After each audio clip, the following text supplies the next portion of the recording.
Inside Michigan Football is presented by Meyer.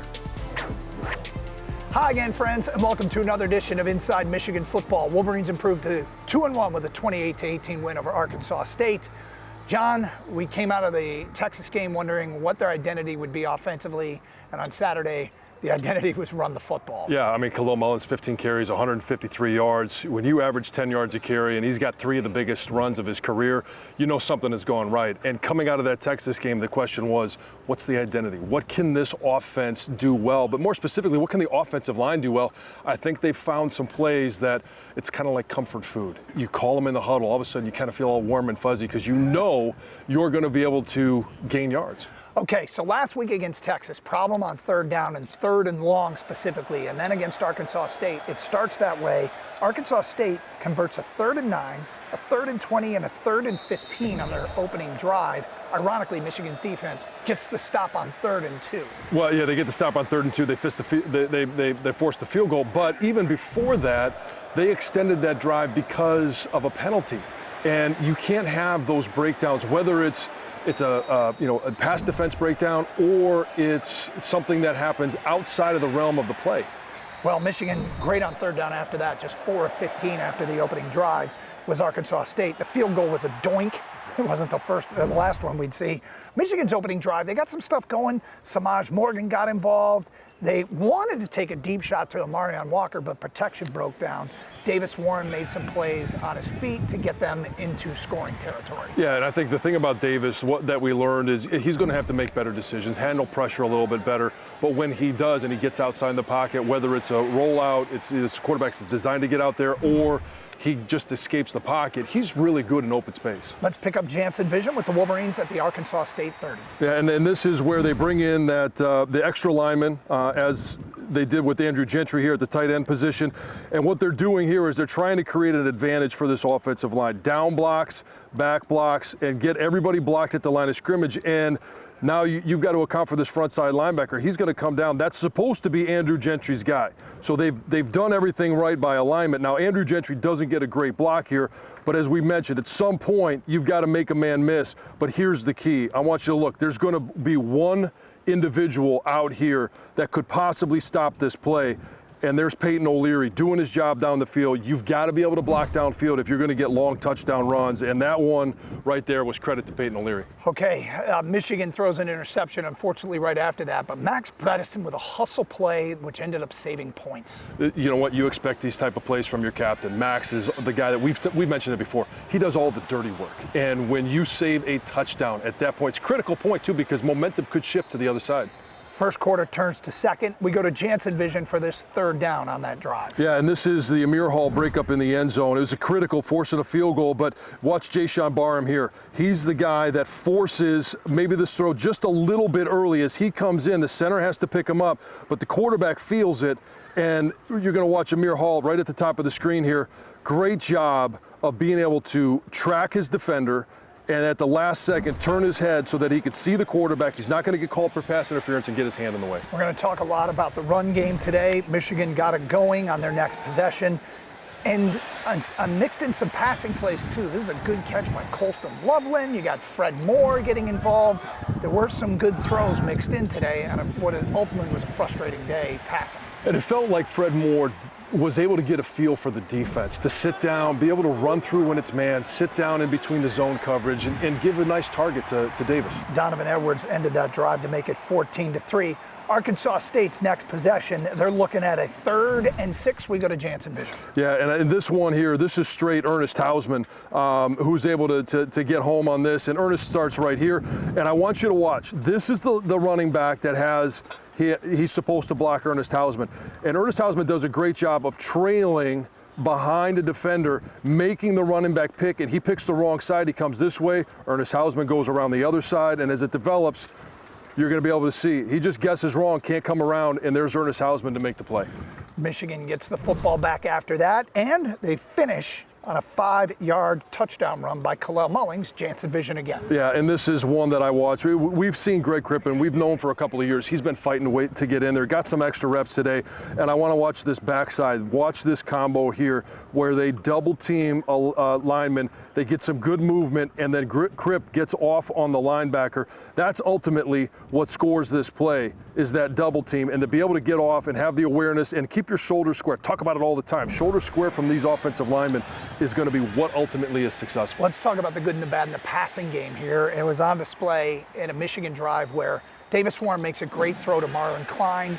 Then the passing game breaks down, in part because protection breaks down, but after the game, and you'll hear from Sharon Moore later saying you have to protect the football. Yeah, no, I mean, it's ultimately the quarterback's job to protect the football. You can't throw it to the other team, and whether your arm is hit, you've got to feel that pressure, and sometimes you've got to have that sense, that eyes in the back of your head that, hey, I just need to either step up or move around. And we're just going to show this because you don't see many halves of football with two doinks, one off the right upright and this one off the left upright. It's really hard to hit the upright, and he hit both of them. So we go to the second half. When we continue later, we hear from Michigan coach Sharon Moore here on Inside Michigan Football. Inside Michigan Football is brought to you by Meijer, presenting sponsor of the 2024 Michigan football season, and proud sponsor of thousands of local sports teams across the Midwest. Inside Michigan Football is brought to you by University of Michigan Health. There's a difference between an answer and a Michigan answer. Visit MichiganAnswers.com. Inside Michigan Football continues. It was 21-3 Michigan at the half. We go to the second half highlights. Arkansas State got one first down, and we go to Jansen vision for Michigan getting a stop. Yeah, I want you to keep an eye on Zeke Berry on this play because the wide receiver screen has been a trick for Michigan throughout for some time. Zeke Berry's right here. This is the guy that's going to try and block him. He doesn't ultimately end up making the play, but when he sticks this guy, the receiver absolutely has nowhere to go. So you get in there, you stick him. Now the receiver, hey, you can't go over this way because there's already a defender, and look at the reinforcements are on their way. But that was a great job by Zeke Berry trying to make the play, but ultimately he's the reason that play was successful. Weird sequence where Michigan could have had multiple interceptions. There was a illegal hands to the face, which allowed for a fourth down conversion. But finally, Makari Page reels one in the end zone after having some opportunities to get a pick. I think he got a fair catch on this one.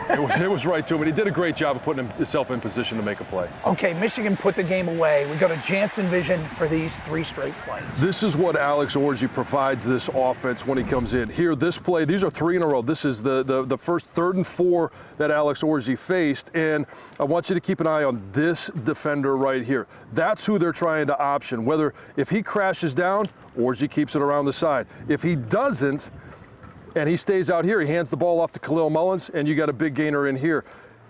Alex Orji decides to keep it, and even though he's not necessarily biting on it, Alex Orji is able to get around and pick up the first down.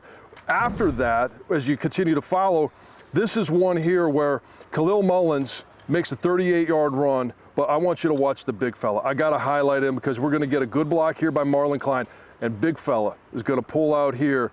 A lot of steps for this big fella to take. He does a great job of putting himself in position, inside out, nice block, and there's where you get your 38-yard run for Khalil Mullins. Now here's where Alex Orji really provides a great asset to this offense. I mentioned your option in this defender right here. This defender right now has to decide, am I going to try and defend Hogan Hansen as he comes across, or am I going to come up the field for Alex Orji because he's the bigger threat?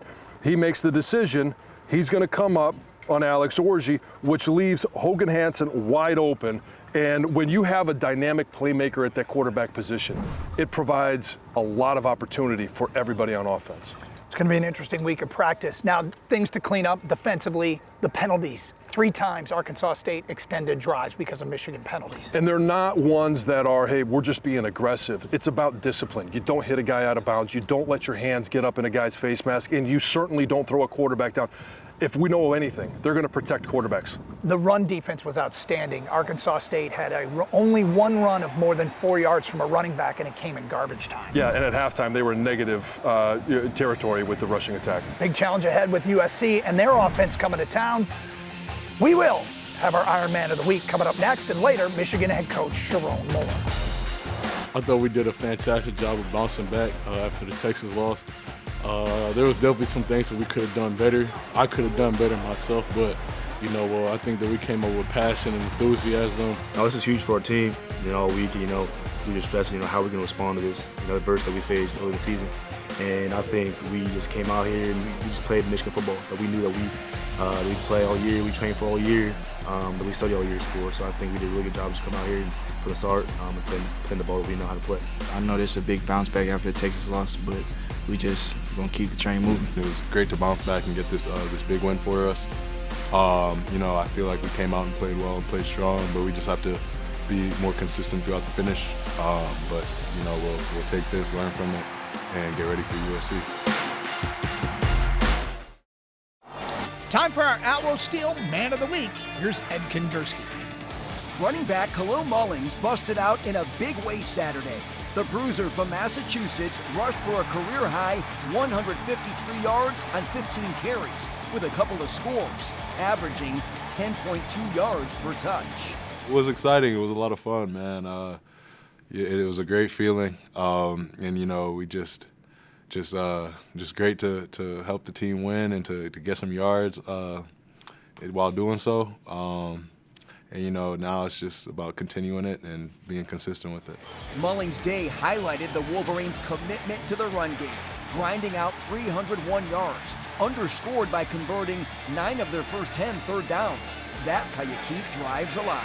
Yeah, it was a whole lot of strain, a whole lot of guys straining and playing their behinds off, and obviously we appreciate that, but it was just great to see those guys answer the call and really fire off the ball and it's just great to see, great to feel. I'm so happy for that O-line, and I'm excited to see how they continue to build as the season goes on.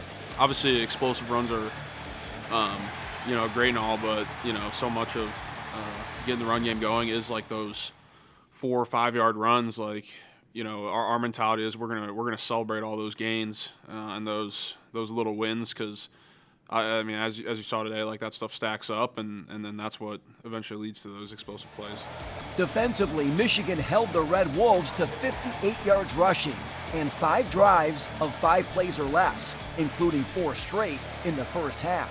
We just tried to come out here and impose our will. I mean, just trying to be more physical than the other team, because it all starts up front with the O-line and D-line. So Strom brought us up before the game started, and he said, like, we gotta go. Like, we can't be lackadaisical. We have to come out with the juice on both sides of the ball. So, I mean, just him setting the tone before we walked out just really set the tone for this game. So that concludes non-conference play. The Wolverines now turn their attention to Big Ten action with league newcomer USC coming to town Saturday for a 3:30 kickoff. We're ready for it. I think just having that adversity hit us early like that in the year, I think it's going to serve us well in the long run. Hopefully we just continue to climb and continue to improve every week, and obviously going in Big Ten play is super important that we do continue to fix mistakes as they come up. But super confident that we'll be able to do that and just continue gelling as a team. There's no shortage of talent, but it's just, everybody's has a new role this year. So just trying to embrace everybody's new role, not only for themselves, but just trying to become a team more collectively. I think that's the biggest challenge that we're taking on right now. People are doubting us, but I think we're going to prove those doubters wrong. So, I'm excited for this upcoming for the rest of the season. Number 11 USC comes in with a 2-0 record. They've only given up 20 points this season, and they're coming off a bye week. Stick around. John Jansen chats with head coach Sharon Moore. For Inside Michigan Football, I'm Ed Kondersky. Our conversation with the coach is brought to you by Meyer. First of all, thanks for joining me. And how'd you see your team respond from the loss last week? Always good to get a win. In college football, it's always hard. That's a good football team. For us to get a win and bounce back was really good. Really thought, especially early on, the guys really responded on defense. Thought they played really good. The first drive, they had a good drive and held them to a field goal, stopped them, and then held them to a field goal later. But I thought they played outstanding, especially the 1s and 2s. They did a really, really good job of playing great football, playing their calls, doing their job, making it hard on the quarterback and their offense. I thought they did really good. But on defense, we got to finish. Late in the game, they got 2 drives in there, and we've got younger guys in there, guys trying to get reps, and they didn't do a good job finishing. So we got to do a much better job there. Offense, the emphasis was run the ball. Ran for 301 yards, so answered the bell there. But now we got to get balanced up in the passing game. So obviously saw the change at quarterback, put Orji in there. Thought he did a good job managing it. Overthrew the first one, but I think he'll do a good job. I'm wondering if you were looking at all the questions I was going to ask you, because you covered just about everything there. Yeah. One of the things, I mean, the 3 penalties that extended drives for their offense. What did you see, and how impactful are those? Yeah, those are huge. I mean, whether you agree with them or not, you can't have them. So we can't even make it close. And for us, we got to eliminate those things, because in big games, those are bites that we saw last week. So for us, we've got to eliminate all the penalties. Got to be clean, disciplined football. And just in regards to what you saw from Davis Warren, I mean, the ball never touched the ground, but 3 of those were intercepted. Yeah. What are you seeing from him, and where does he continue to need to improve? Yeah, I mean, all in all, it's about taking care of the football. When you're in duress or situations, you can't put it in harm's way. And, that happened 3 times, so, we had to make a change. How will you go about making that decision this week as you approach Big Ten play? Yeah, I mean, I think right now Alex will play. We'll see how practice goes and go from there, and Davis will be in there. But we just got to take care of the football. Our defense is going to be really good, and if we put them in good positions, it'll be even better. We saw Dom Jadis in there. We also saw Greg Crippen. Was that the plan, to rotate those guys through today? Yeah, give them both a chance to see what they can do, see who's going to, and I think help keep them fresh. But it's a challenge to both of them to see who's going to take the spot. I've been in multiple systems where you have rotated guys and at different positions, so it felt like they both got a groove when they did get in there. But you got to go to the film and see. Kalel Mullins, 153 yards on 15 carries. That's got to make you feel good. I mean, it makes you feel great. He ran the ball hard, physical. I mean, it feels like every time he touches the ball, it's a gain of 5, it's a gain of 6, gain of 7, and he has explosive runs and showed his speed. So really happy for Kalel and the way he ran the football. Donovan was also found success. Are you seeing him be a little bit more patient in the backfield when he first gets the ball? Yeah, he's doing a really good job of just letting his blocks develop. And I think sometimes it looks like it's not going, then all of a sudden he's got a burst. He's a different style of runner than Kalel, and he's got a good feel of things, and he's running hard and running physical. So just got to keep getting his groove going. And then the message to the team is now, hey, the preseason or the non-conference schedule is done. You're entering Big Ten play next week. Yeah, I think they got a little bit of confidence in seeing what it looks like when what it feels like to play Michigan football. Running the football up front, playing good defense, and getting that groove. That's what it should look like and feel like. So we got to carry that momentum. And the guys that were in that didn't finish, we got to finish. So the opportunities were there, and for us, we're going to. As we go in this conference play, we know every game's going to be a 4-quarter game, so we got to do everything we can to win those. Thanks, Coach. Appreciate it. Coach really emphasizing you can't turn it over, which means it's going to be an interesting week of practice. And USC, they played no defense for a while. Their defense looked pretty good so far this year, and their offense, they could score. Yeah, they can. I mean, they matched up speed for speed with LSU. Offense showed that they could put a lot of points on the board. They've got a bye week, so they've been working on for Michigan for 2 weeks. Yeah, kind of exciting, though, to have USC coming to Ann Arbor, playing this game in Ann Arbor instead of in the LA area where they always seem to play the Trojans. Yeah, well, and it seems awkward to call this a Big Ten matchup, but we are starting the Big Ten season. Yes, we are. James Earl Jones, a 1955 Michigan graduate, passed away this week at the age of 93. This legendary man was recognized with a moment of silence Saturday before kickoff. Michigan lost another legend this week. We'll recognize him later when we return. Longtime Michigan administrator Greg Harden, best known as the mental coach for thousands of student athletes and countless others around the world, passed away this week after complications from surgery. Harden was known in many circles as the Wolverine's secret weapon. In reflection of Greg's personality, Michigan celebrated his life Saturday, taking a moment to celebrate and appreciate his impact. So instead of a moment of silence, the crowd was asked to give a loud cheer for Greg Harden. John, everybody who knew Greg loved Greg, and you guys as student athletes saw him in a different light.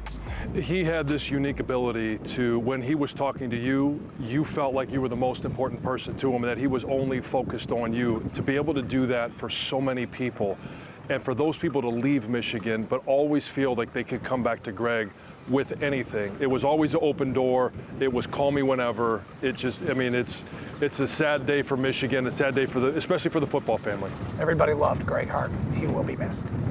All right, we'll be back here next week to take a look back at Michigan and USC in the Big Ten opener here on Inside Michigan Football.